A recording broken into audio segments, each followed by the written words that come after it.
नमस्ते, आप देख रहे हैं भोजपुरी प्लेनेट यूट्यूब चैनल।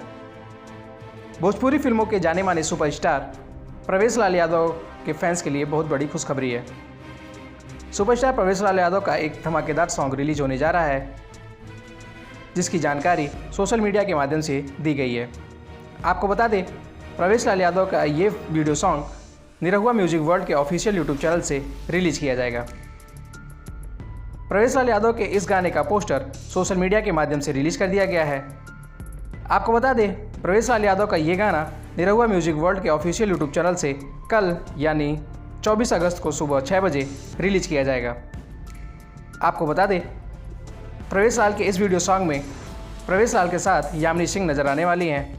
आपको बताते चले कि प्रवेश लाल यादव के इस गाने का बोल है पियर की सड़िया में, जिसको आवाज़ दिया है खुद प्रवेश लाल यादव ने। इस गाने को संगीत से सजाया है आशीष वर्मा ने और इस गाने के लिरिक्स को लिखा है कुंदन प्रीत ने। ये गाना निरहुआ म्यूजिक वर्ल्ड के ऑफिशियल यूट्यूब चैनल से कल 24 अगस्त को सुबह 6 बजे रिलीज किया जाएगा। आपको ये जानकारी कैसी लगी हमें कमेंट करके ज़रूर बताएं। वीडियो अच्छी लगी तो वीडियो को लाइक करें, शेयर करें और हमारे यूट्यूब चैनल को सब्सक्राइब करके बेल नोटिफिकेशन जरूर दबा लें। धन्यवाद।